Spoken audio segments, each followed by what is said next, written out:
Hey everybody, it's Master Gallengeist here, bringing you my review for the latest episode of Into the Badlands, Blind Cannibal Assassins. Great title for an episode, by the way. So, this did a great job of doing action and keeping forward momentum going on what's going on with each of our groups going in.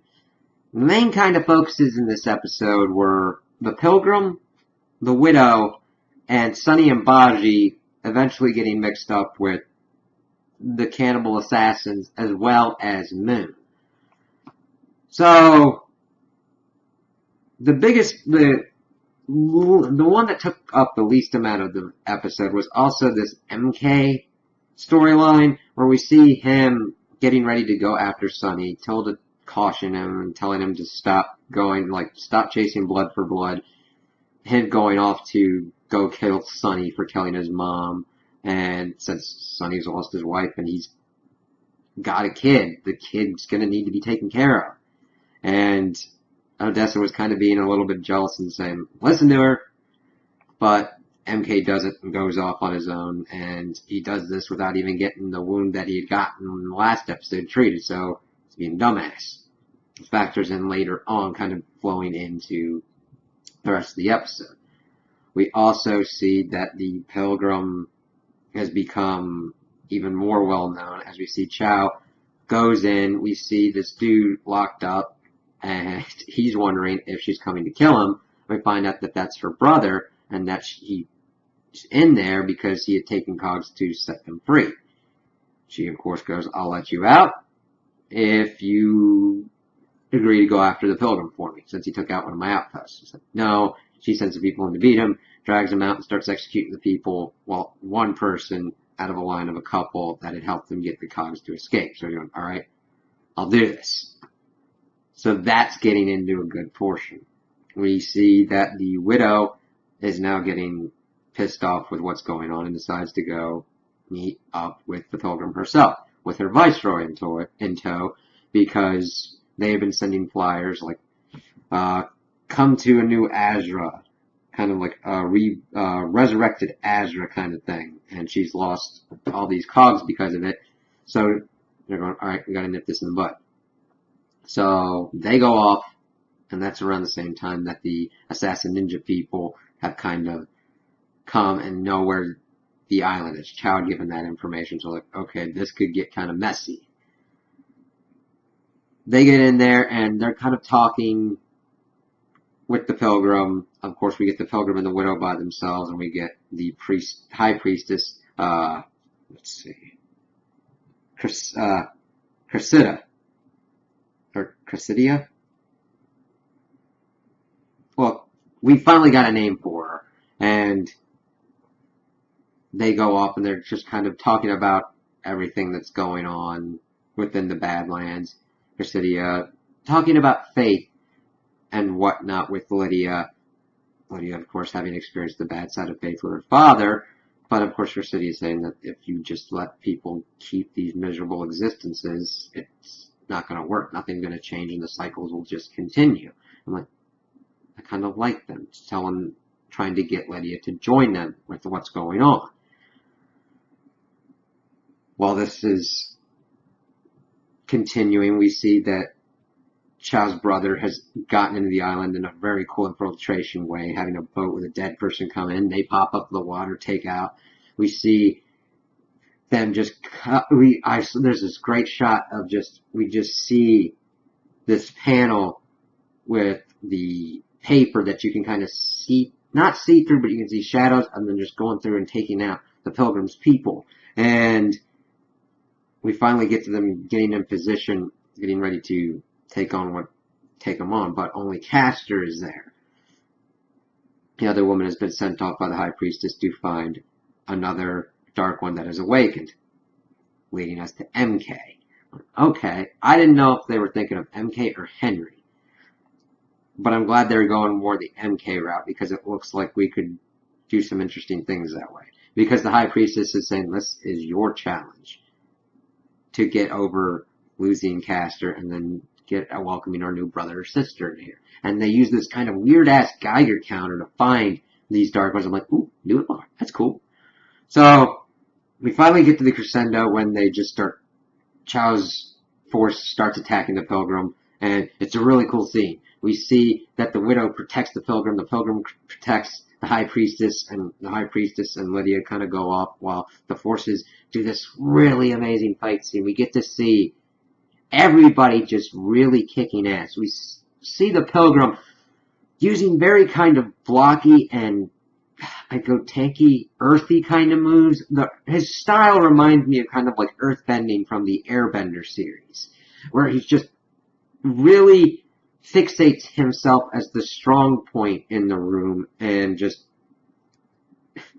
takes out people. We see the Widow kicking wholesale ass as well. We see Castor flying through, doing a double kill and having a great fight with Chow's brother, and you'd think he's almost dead. But he only stabs him through the shoulderish kind of region, and then he goes after the Widow. And this is an important part, because he starts going after the Widow, but the Pilgrim stops him and takes him out of his Dark One mode, saying, "Peace be with you," in the ancient language. And then everything's fine. They've gotten most of the forces out. I don't know what had happened to Chow's brother. If he had escaped, it wasn't very clear on that. But they're kind of reconvening. The Pilgrim's like, "How can I trust you? This could have been your force." But Lydia goes, "Well, it's Chow's. She brands all of her cogs and clippers." They see it and goes, "Ah, alright. Okay, we can have this kind of thing going on." But the Widow's going, "You're cool, but as long as you don't do recruiting on my lands, that's it. If you go that far, there's going to be problems."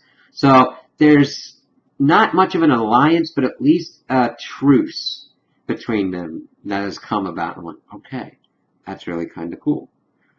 So that then leads towards the end of the episode where we see that MK stupidly is pretty much down and almost gets like killed by some people, but that's where the Pilgrim's other Dark One comes into effect and starts slaughtering them all and kind of smiles at MK before he passes out from getting knocked on the head and is bleeding. So we'll kind of have to see what turns his story is going to take. His is the one that I'm kind of least excited for at the moment. We got another revenge thing, and he's kind of getting the least amount of time at the moment. And it's like, they could be doing something a little bit better, but hopefully it's a redemption kind of forgiveness arc between him and Sunny for what's going on.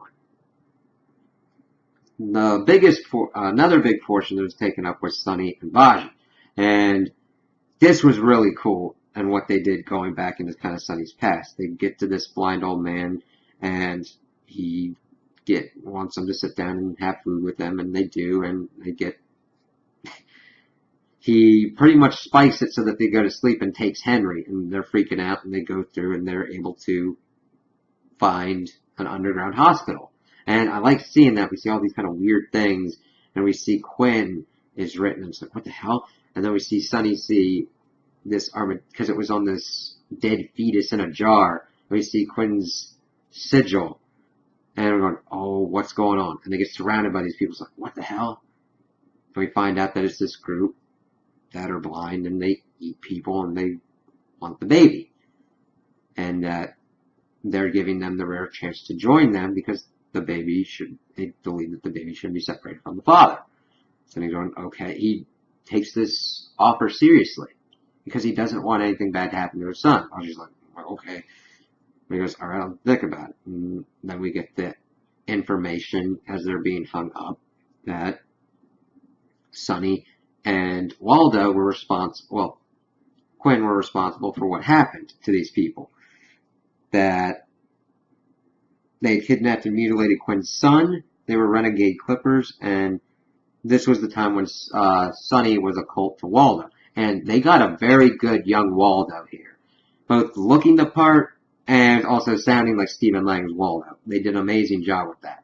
And Waldo decides to impart Badlands mercy into these people and saying that your loyalty to your Baron should have been blinded.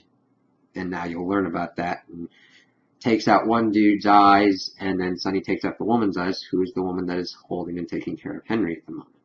And we get all that from the flashback, and I was just like, oh, crap. And, of course, the woman comes in and asks what's wrong with the baby. He's like, well, so I have to take him to the Mad Witch to get him healed. And she's like, well, they don't heal anybody. And he eventually does tell her the information that he was the one that blinded them. And that he wants to move past that. He doesn't want to continue that kind of thing. And he wants to be truthful. And Baji's like, that's pretty stupid. We then meet up with Nathaniel Moon, because in the earlier parts of the episode, he had made it to the base that Sunny and Baji had helped out.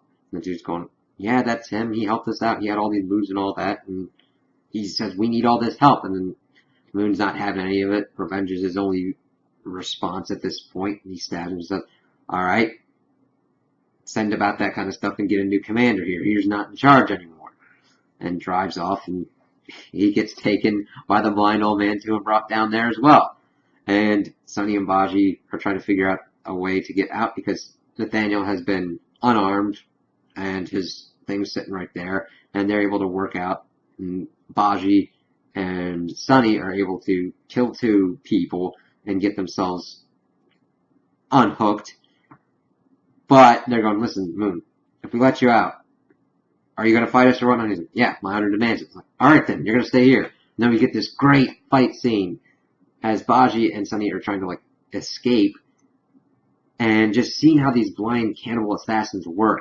They use their weapons to figure out where they're at against the walls. And first seeing Sunny and Baji take out like 4 of them stealthy before the rest of them just really getting in their forms was just amazing. And seeing the different fighting styles of Baji and Sunny, where Baji kind of gets under a bed frame and they're trying to find him, but they can't. And then he just pops up the bed frame on top of 2 of them and crushes them when he jumps on it. It was just like, yeah, Baji's a badass. And Sunny just like moving through. He impales 2 of them with his one sword and then takes out 2 in quick succession. And it's just like, yeah. And he eventually gets to the older lady, and they get Henry back, and he goes, listen, you can come with us. I'm sorry for what I did to you, but you can come with us and you can leave here. And they became cannibals because everything else was poison in the area. And she goes, no, I'm going to end it here. And it's implied that she killed herself. So they go back, and they untie Moon, and they're getting out. And he's like, listen, Sunny, you pick up that sword. And Sunny pretty much looks like, listen, I don't want to do blood for blood anymore. I'm done with it. That's why I didn't kill you. And he's going, if you want to do it, fine. But if you kill me, take care of my son. And Moon's like really close to doing it, but he's no, I'm not going to do that because I'm going to do it for the son that I lost. So you take care of your son. And that was cool to have that ended between Moon and Sunny that way, because they are honorable warriors. And I've always kind of felt that they should be on the same side. It's just Moon felt that he was so greatly dishonored that it had to have been righted in one way, but what better way than to have him become a better father and create a better, and have his son learn to be a better man and make the Badlands better.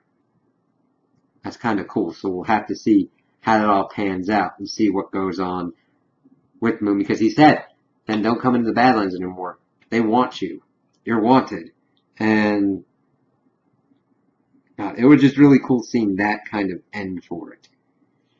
And I can't wait to see where it kind of like goes from there. How the widow will react to that. What her kind of... Because she's not going to be happy about that. She wants Sunny for her own reasons and purposes that were completely different than Moon's. But I like that Moon could be counted on as a potential ally to them in the future for what things they might have to do. Because the Pilgrim's going to want any Dark Ones. And they're going to be coming for Henry eventually. And we'll have to see what happens with Sunny's bloodlines and everything with this Mad Witch. So I really like the action that happened in this episode. I really like the information that we got. We got that the Badlands has survived for 100 years and that it could survive for hundreds more from the widow when she was talking with the Pilgrim. And just all the different kinds of things with like the Geiger counter, who the Pilgrim and the High Priestess are a little bit, what they're trying to do within the Badlands as they're trying to talk with different baronies, and just everything going on. MK's story is the only one that's getting a little bit simplistic, and I'm going, I hope this doesn't just completely turn to vengeance, and we see Moon was one that forgave him, and that MK won't forgive Sunny. So we'll kind of have to see how that pans out. So those are my opinions on the episode. Tell me what you guys think in the comments below. If you liked it, if you didn't like it, if you agree with me, if you disagree with me. Also like and subscribe, and I hope you have a good day.